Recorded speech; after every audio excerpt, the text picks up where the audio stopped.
The two students arrived at the Excalibur Hotel with a mixture of excitement and unease. They had chosen the 10th floor not by chance, but because it was the source of whispered legends and unsettling accounts passed among visitors and employees. With cameras, recorders, and flashlights in hand, they prepared to spend the night documenting anything out of the ordinary. The hallway greeted them with an unnatural silence, broken only by the faint hum of distant machinery. The air seemed heavier than on the lower floors, as though the walls carried the weight of forgotten memories. They began walking through the corridor, noting the medieval decor of the building that seemed almost too fitting for the stories they had heard. It was not long before their equipment picked up the sound of footsteps pacing slowly, though the hallway stretched empty before them. At first, they tried to rationalize it, telling themselves it was a guest in another room, but the rhythm of the steps shifted, becoming deliberate, as if matching their movements. The tension grew when sudden knocks echoed on their door in the middle of the night. They rushed to open it, expecting to catch a prankster or another guest, but the hallway stood deserted, bathed in the pale glow of flickering lights. The sense of dread deepened with each passing hour. One of the cameras captured shadows that did not align with any visible source, sliding across the walls as though unseen figures were moving in silence. At around 3 in the morning, the temperature dropped abruptly and their breath became visible in the air. One of the students turned his head and froze. At the far end of the corridor, a towering figure emerged, clad in full armor that gleamed faintly despite the dim lighting.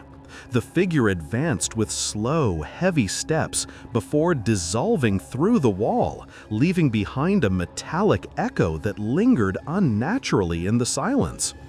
Fear replaced curiosity, and the students debated leaving, but their equipment remained active, still recording the unnatural atmosphere. As dawn approached, they decided to end their vigil and head down to the lobby. The elevator doors closed smoothly, but halfway down the descent, the cabin halted with a jolt. The lights flickered, and without being called, the elevator began to rise again. It stopped on the 10th floor, and the doors slid open to reveal the same empty corridor they had left behind. A freezing draft poured inside the cabin, wrapping around them like invisible hands. The two stood frozen, realizing that the building itself refused to let them leave without reminding them of its presence. When the doors finally shut again, the silence of the 10th floor seemed to follow them, clinging to their minds like a warning. The journalist arrived at the West Gate with the intention of unraveling a story that had long hovered in whispers. Tales of Elvis Presley's spirit lingering in the hotel had circulated for years, spoken with a mixture of reverence and unease.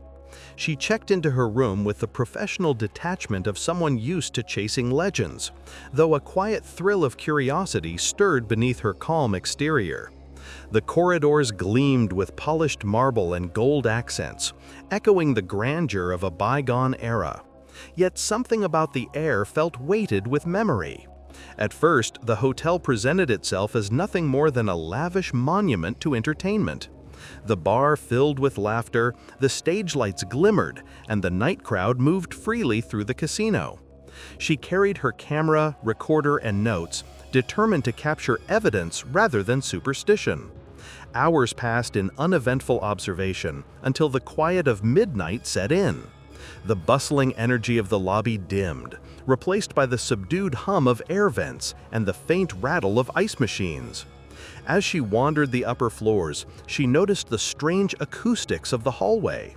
A soft tune drifted along the walls, faint but unmistakable, a voice stretching into the silence with a warmth that carried both power and melancholy.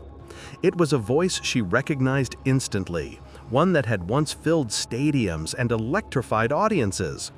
The sound lingered without source, weaving through the corridor as if the walls themselves remembered the music. She paused near her door when movement caught her eye. A figure in a white suit glided at the edge of her vision, vanishing around the corner before she could focus.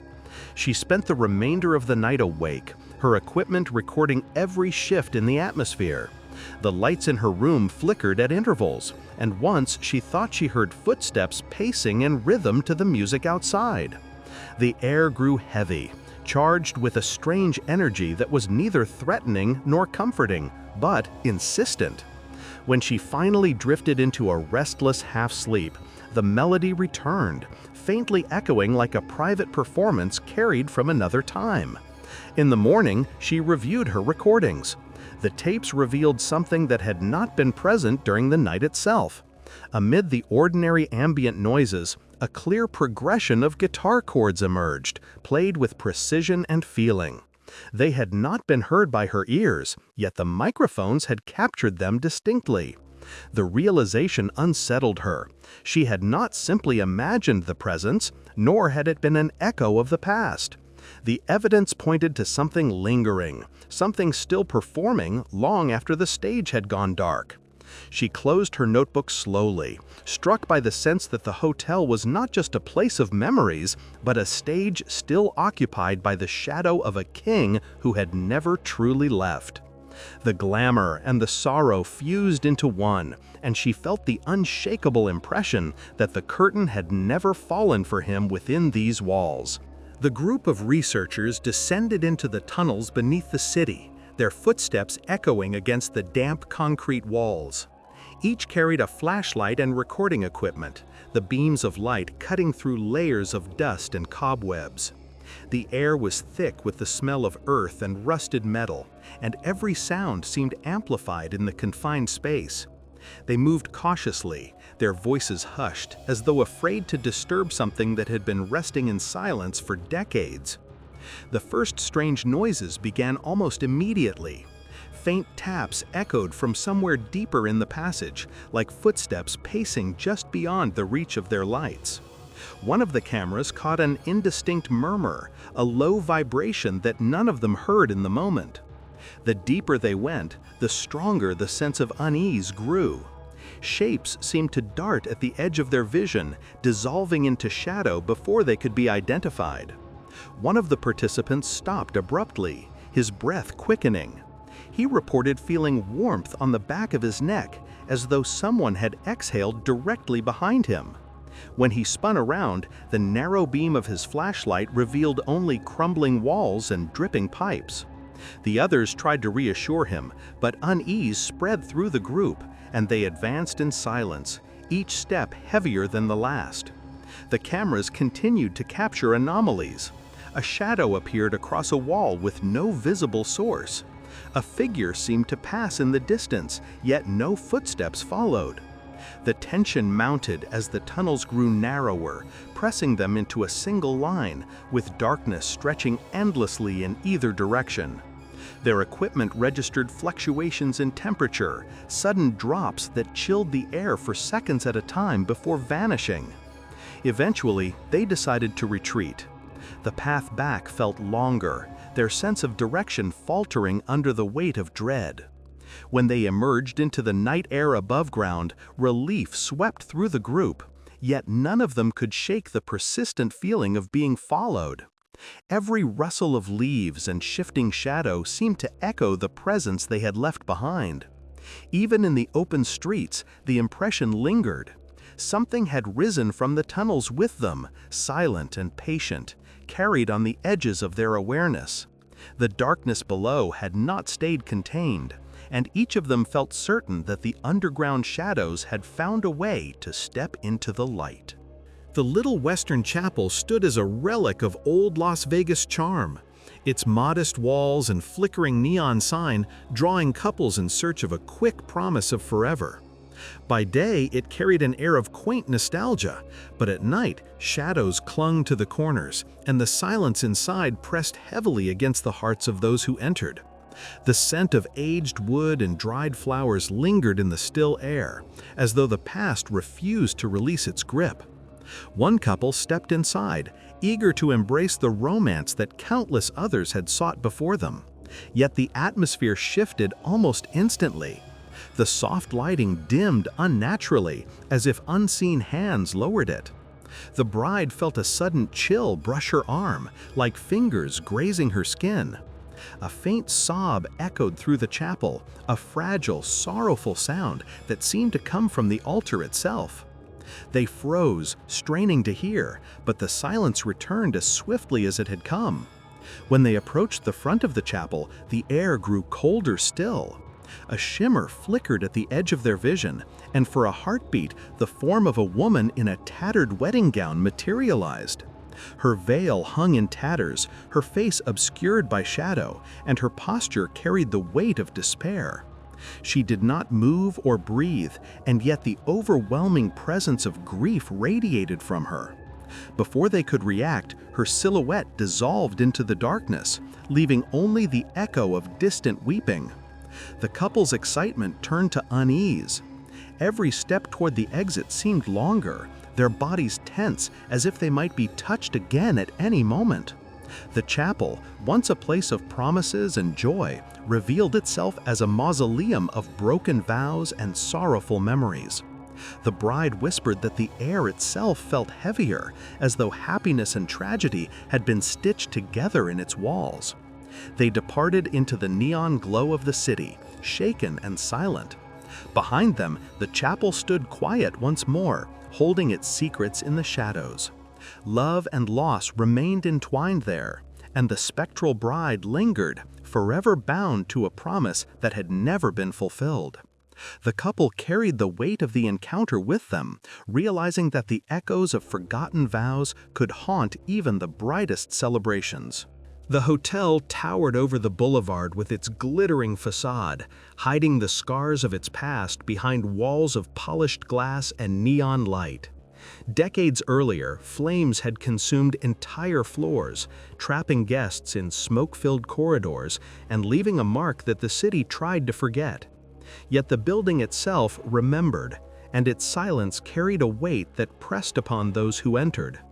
The journalist checked in under the guise of research, her curiosity stronger than her fear. At first, the place seemed ordinary, filled with the noise of slot machines and the hum of air conditioners. But as night deepened, the atmosphere shifted. The hum faded, replaced by an unnatural stillness that settled like a blanket over the hallways. Walking down a dim corridor, she suddenly smelled the sharp sting of smoke. Wisps curled at the edges of her vision, though no fire burned. The faint ringing of an alarm echoed above her head, steady and unrelenting, though no lights flashed.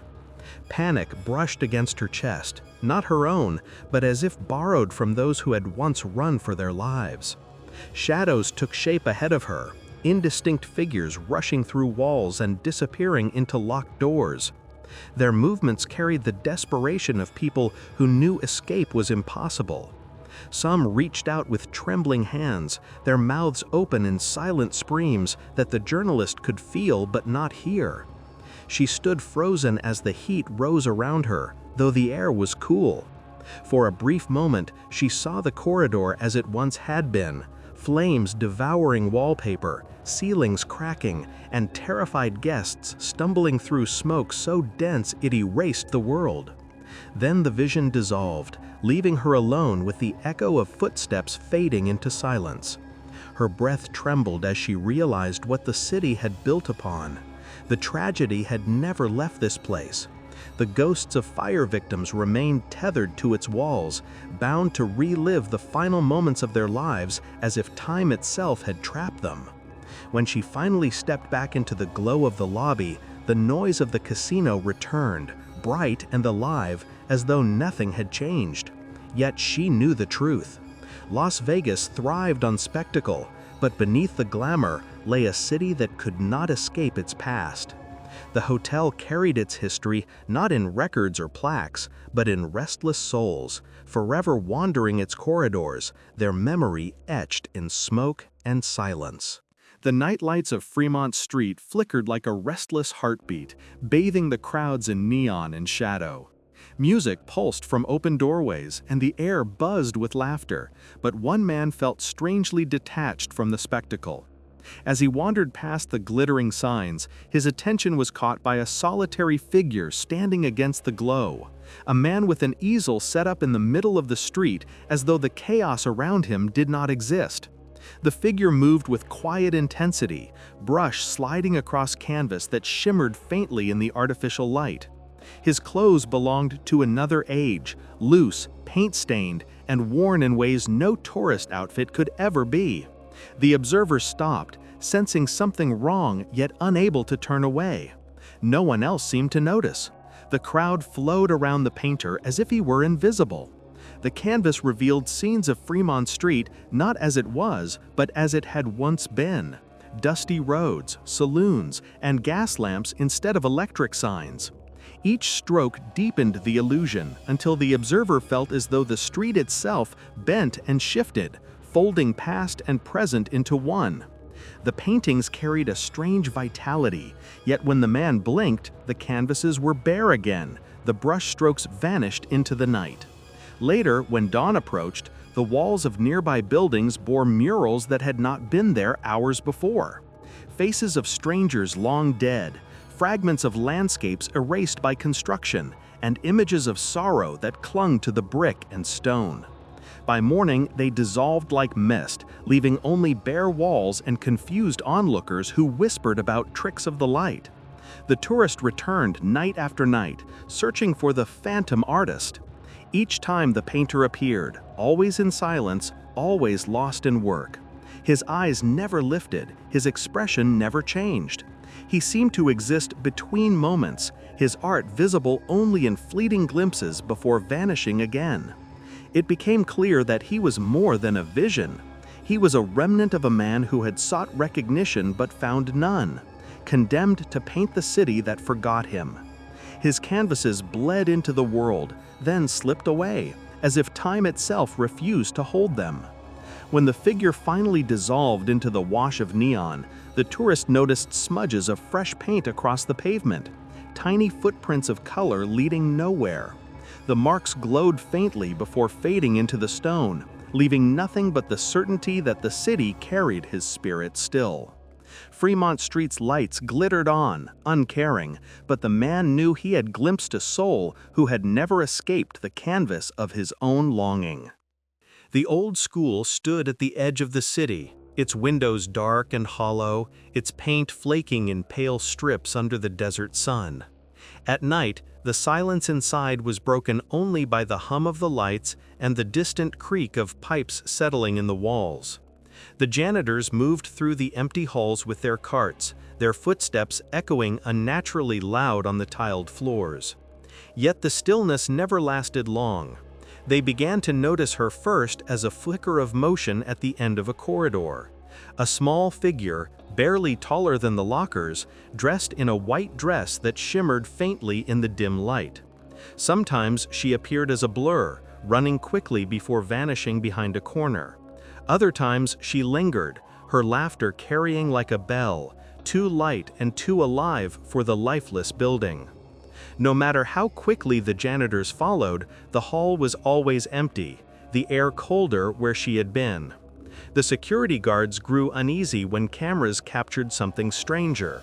In the middle of the night, entire classrooms filled with reflections of the girl. Dozens of pale shapes sat at the desks, their heads bent as if waiting for a lesson that would never come. The monitors glitched, the screens blurring before snapping back to emptiness, leaving only one white figure standing at the blackboard. The atmosphere thickened each night, the air heavy with a sadness that clung to every corridor. Books fell from shelves without reason. Doors opened and closed as though guided by unseen hands. The janitors whispered that she had been a student who never left, her life cut short before she had time to grow, trapped in the very building where her laughter once rang freely. One guard described entering a classroom at dawn and finding chalk scrawled across the board in uneven letters, childish in their shape, as though someone small had written them. The message dissolved as he stared, the dust scattering into the air like smoke. The girl's presence never harmed anyone, but her joy carried an undertone of grief. She laughed, she ran, she appeared in places where children once played, yet her laughter always ended in silence that weighed heavier than stone. It was as though she was not haunting the school, but trying desperately to return to the life she was denied. Those who worked there long enough came to accept her as part of the building. They learned to listen for the faint patter of her footsteps, the distant sound of a giggle, the flicker of her dress caught in the corner of an eye. She belonged to the school as much as its bricks and beams, a spirit bound not by malice but by longing. And every night the empty halls filled with echoes of a childhood that time had refused to let go. The Luxor Hotel towered over the strip, its black glass walls reflecting the neon chaos below. A group of students arrived for an experiment, eager to test the stories that whispered through Las Vegas about the pyramid's curse. They moved through the lobby, the air heavy with the scent of polished marble and lingering cologne. The building seemed ordinary at first, a bustling resort like any other. Yet the shadows already felt different, stretching longer, darker, as if the walls themselves were alive. As night fell, they ascended to the upper floors, cameras and recording devices in hand. The hallways stretched endlessly, the fluorescent lights flickering with an irregular rhythm that made the students' nerves tighten. They began to notice the first signs. Shapes moving at the edges of their vision, figures dressed in strange Egyptian garments, their outlines sharp yet translucent, vanishing when anyone turned fully toward them. The temperature dropped suddenly, icy gusts sweeping the corridor despite the summer heat outside. One student collapsed to the floor, his eyes rolling back, a whisper of his consciousness slipping away. Panic spread among the group as they struggled to revive him, the oppressive weight of the pyramid pressing on their chests. The walls seemed to hum, a low vibration that resonated through the floor and into their bones. Shadows lengthened and warped, forming hieroglyphic patterns that pulsed and shifted, as if trying to communicate a warning they could not understand. Doors opened of their own accord, revealing empty hallways that seemed longer than before, twisting impossibly into darkness. Faint footsteps echoed from nowhere, accompanied by whispers in languages none of them could identify. One by one, the students felt unseen hands brush against their shoulders, and a sense of judgment, of ancient power watching them nod at their courage. By dawn, the surviving students stumbled into the lobby, shaken and pale. The hotel resumed its ordinary appearance, the neon lights and chatter masking the horrors of the night. Yet they all understood the truth they could not deny. The curse was real, tied to the pyramid structure and the mysterious rituals long forgotten but still alive within its walls. Luxor was more than a building. It was a symbol of power, a force that demanded respect, and one that would never forgive the living who dared intrude. The Wingert Mansion stood at the corner of Charleston Boulevard, its Gothic architecture looming over the bustling streets of Las Vegas. Now transformed into Zach Bagans' haunted museum, the house promised visitors a glimpse into the city's paranormal underbelly. From the moment they crossed the threshold, tourists felt the air thicken, charged with a subtle but undeniable energy that seemed to reach for them. Shadows clung to corners, stretching unnaturally along the walls, while the faint scent of old wood and smoke lingered, hinting at histories steeped in tragedy and malevolence. Inside, the exhibits seemed alive. A cabinet containing a malevolent spirit known as the Dybbuk box pulsed with tension, its presence felt more than seen. Guests reported sudden chills, dizziness, and the sensation of unseen eyes following their movements. Doors slammed without wind, and objects shifted subtly across display tables. In the dim light, some swore they saw figures materialize on the staircase or fleeting faces in reflective surfaces, vanishing the instant one tried to focus on them. A visitor felt a cold, heavy hand brush against his shoulder in the silence of a hallway. Yet when he turned, there was nothing but the faint glow of protective lights. Cameras captured anomalies, small orbs of light darting through rooms, shadows bending in impossible ways, and fleeting glimpses of figures that left no footprints or echoes. The energy of the artifacts seemed to draw from the living, a silent hunger that left those nearby tense and uneasy. The basement, housing relics like the St. Valentine's Day Massacre wall, carried a palpable weight, a resonance of violence that lingered in the air. Guests sensed murmurs, almost inaudible, rising from the floorboards, as if the spirits of those who had suffered were whispering warnings. Each exhibit told a story of tragedy, obsession, or malevolent intent. But together, they formed a network of unrest that transformed the mansion into more than a museum. It was a living repository of fear and memory, where the line between the supernatural and reality blurred. By the time visitors exited, the sunlight of Las Vegas streets seemed insufficient to shake the tension clinging to their skin. The mansion remained, silent yet vigilant, its artifacts dormant only until curious souls drew near. Each object retained the echo of its past, a shadow of the lives entwined with it, a reminder that some histories never rest and some presences never leave. Zach Bagans' museum was not merely a collection of relics, it was a house alive with the echoes of the cursed, an experience that left an indelible mark on anyone who dared to enter. The rebuilt MGM Grand rose proudly on the Las Vegas Strip, its sleek, modern facade betraying little of the tragedy that had once consumed it. Inside, the air seemed deceptively calm, yet those who lingered sensed the weight of history pressing against the walls. The new owner walked the corridors at night, the polished floors reflecting the soft glow of ceiling lights. But the silence was deceptive. From the shadowed corners came faint sounds, distant screams, hurried footsteps, the low murmur of panic that no renovation could erase. Mirrors in the hallways betrayed strange images. Figures in nightclothes appeared briefly, their faces twisted with fear and desperation, then dissolved into nothingness. Smoke, subtle yet unmistakable, clung to corners of rooms where no fire burned, carrying the scent of charred timber and the acrid sting of tragedy. The building itself seemed to breathe with memory, exhaling echoes of terror that had once filled its chambers. As he moved through the guest rooms, the owner felt a persistent chill.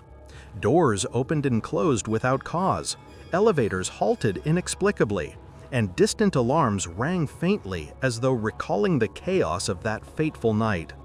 Shadows flickered along the walls, shifting with a life of their own, while the sensation of unseen presences lingered in the corners of his vision. Each room told a story of sudden loss, each hallway bore witness to cries that had never been answered. The MGM Grand, despite its modern trappings and restored grandeur, was a vessel of memory and pain. The spirits of those who perished remained tethered to the space, their anguish embedded in the architecture, impervious to time or repair. The owner realized that no amount of steel and glass could cleanse the building. It was haunted not by imagination, but by the lingering voices of fire, forever echoing through the halls of the Las Vegas landmark. The Flamingo Hotel gleamed under the desert lights, a monument to ambition and risk.